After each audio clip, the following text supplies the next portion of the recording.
I want to welcome everybody back to another edition of Gen Sports Corner. Back at you for May 2nd, 2024. New month here.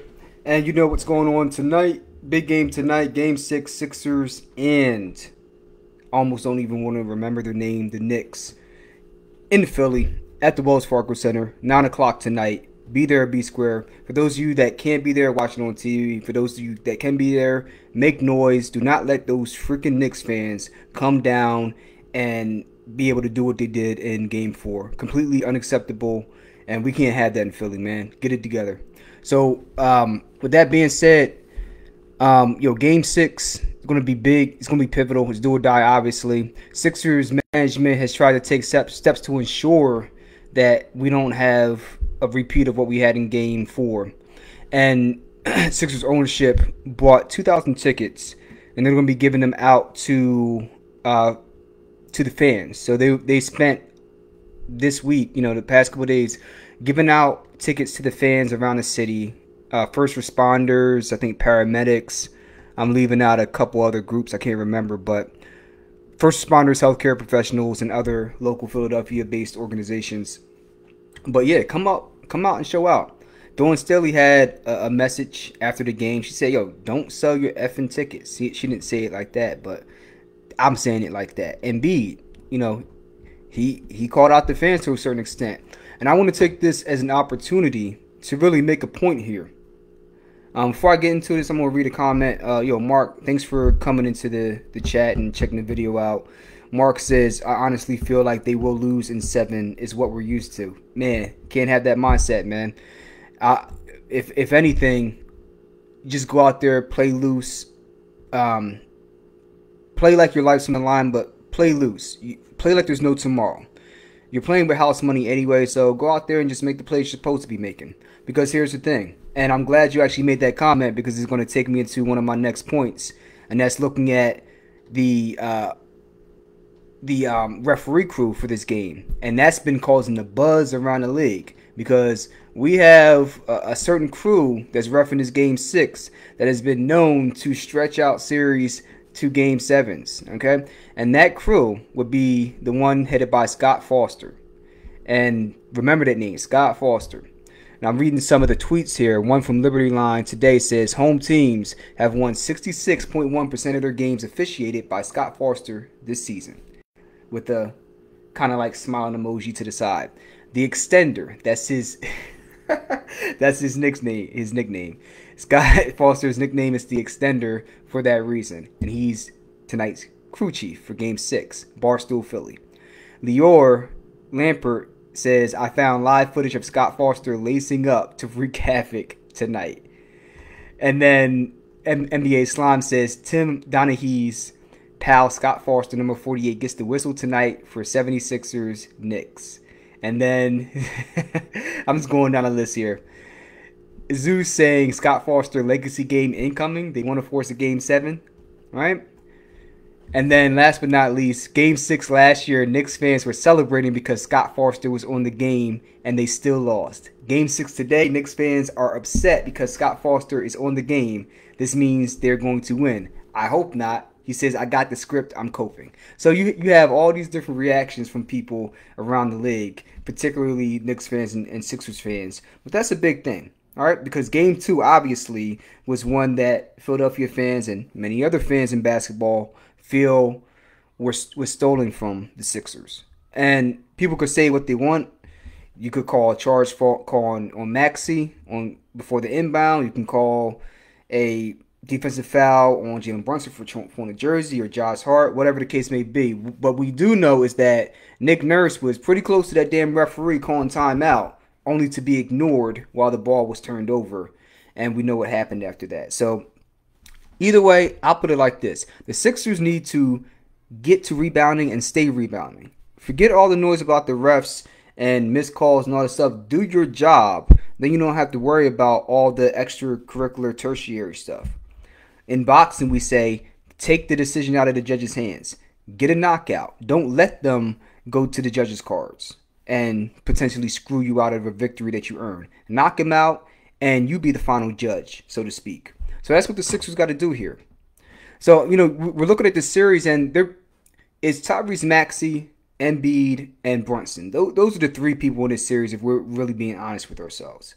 And Embiid did not have a great game yesterday. He just did good enough. He had a triple-double and almost had an infamous quadruple-double with 9 turnovers, almost 10. If he plays a little bit better tonight, they beat the Knicks.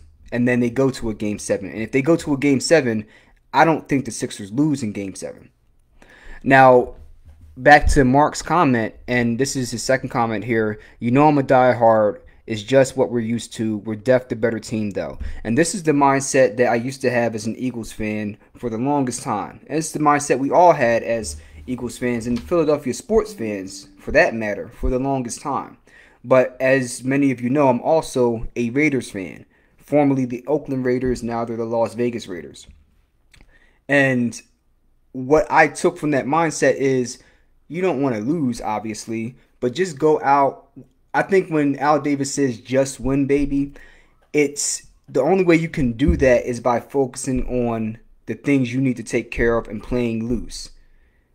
In our case, we were a bunch of renegades and, misfits. Now, I'm not saying you have to be that far to the extreme, but you have to play loose and play as if there's no tomorrow and have fun. Don't worry about the outcome. And more often than not, you'll get the positive outcomes as opposed to failing at it. You won't always win, but you increase your odds by playing loose because by playing uptight, if anything, you almost guarantee that you will lose a critical game 6 or 7 or wherever the case may be. No, you go out there and play loose. And that's the mentality that I had going into the 2017 season with the Eagles. And that's the mentality that I noticed when I actually went to the NovaCare Complex. Because I went over there that summer and I got a chance to talk to Brandon Graham at the NovaCare Complex. And we were having conversations about that upcoming 2017 season, what things were going to happen, how strong the team was, and he felt like this is our year. And I know it's cliche, but you could see it in his eyes, his demeanor, his energy. He had like that childlike enthusiasm, like, no, we're really going to do it this year. I see these guys on the field, I'm telling you.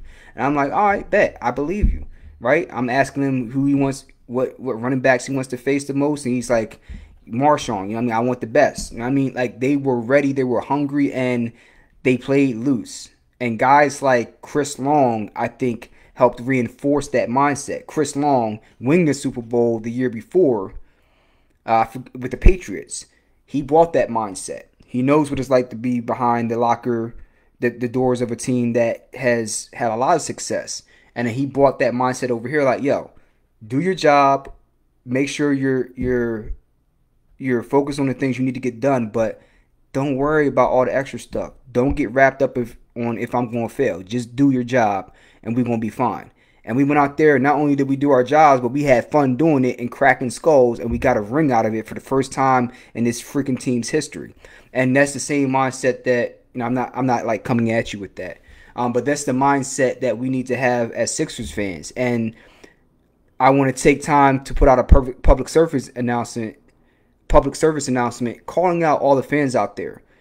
I heard a lot of things, the ticket prices were bumped up, they were upsold, or the tickets were already sold and we couldn't get any. Last time I checked, other teams do not have this problem. The Knicks fans certainly did not have that problem in their house. So all I hear is a whole bunch of bullshit ass excuses. You guys got your pants pulled down and exposed.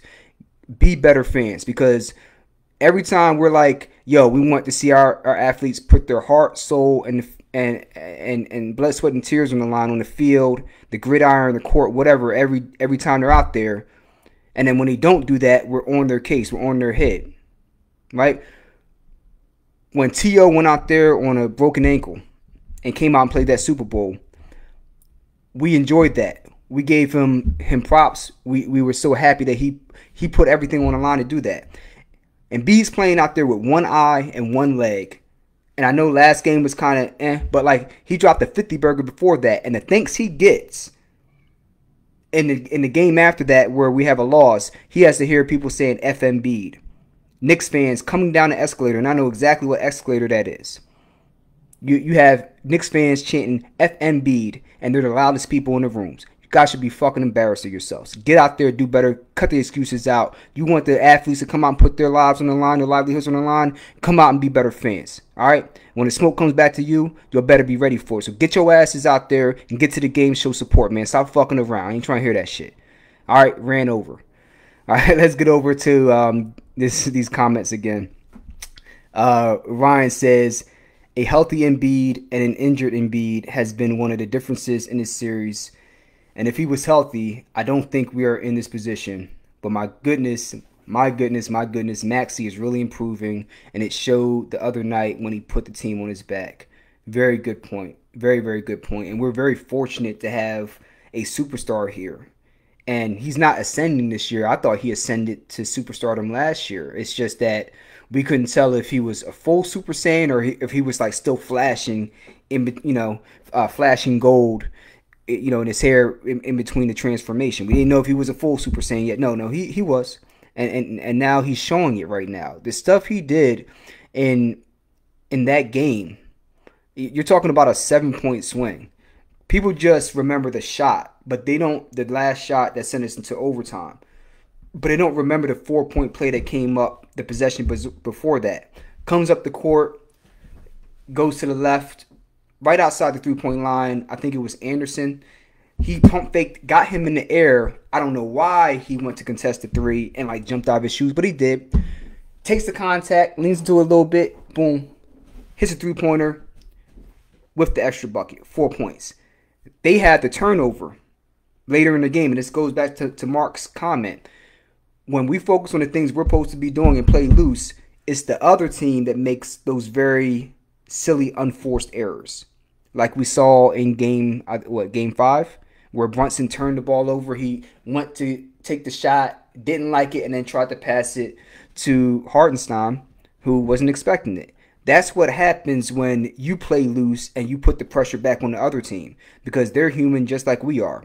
I think we tend to get locked in our own bubble where we only see things from our perspective, when if you zoom out and look at everybody else, they all have the same concerns and insecurities about their team as well. So the teams that focus on their job, they tend to be the ones that stand out and do the best. I mean, talent is important too, but they tend to stand out and do the best because they're focused on the minor details, while other teams and fans are focused on, oh shoot, when's the shoe going to drop? When's it going to go left? Waste of time, right?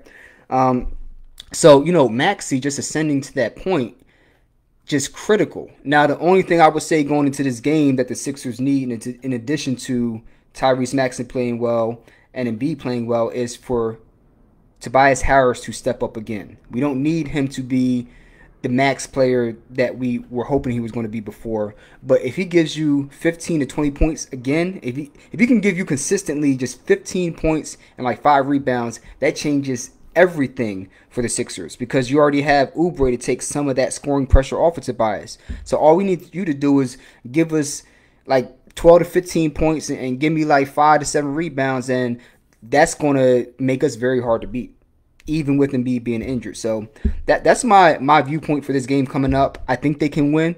Hopefully, the refereeing is good.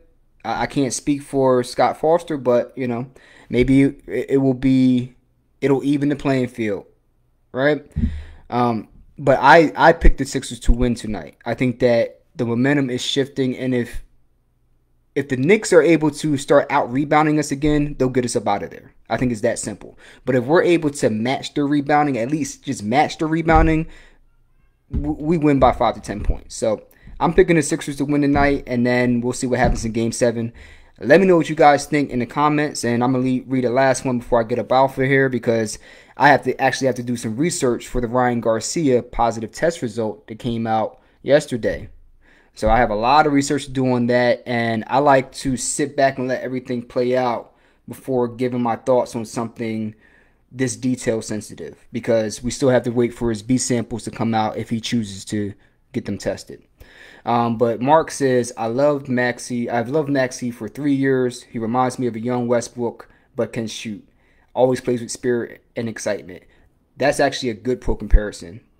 And I would even say he's slightly quicker laterally than Westbrook, which is saying a lot because Westbrook is a monster when it comes to just lifting off that ground and moving side to side and just being just fast as hell. And Maxey, man, he's something special. I remember Kentucky just seeing the highlight clips when we drafted him. Didn't really know much about him, but I saw it and I was like, 3-point shot is solid. And when he gets it going, he polishes that shot, he's going to be a monster. Didn't know if it was going to happen or not. I was just like, yo, he has a high ceiling and a medium floor. Let's see if he plays out to his potential. And thank goodness, and I advocated for this, thank goodness they did not include him in that trade that brought over James Harden, because there were talks of sending Maxey to the New York Nets. Thank goodness they were smart enough to say he's off limits. So make of that what you will, and I will catch you hopefully after a Sixers victory tonight. Talk to you later. Peace.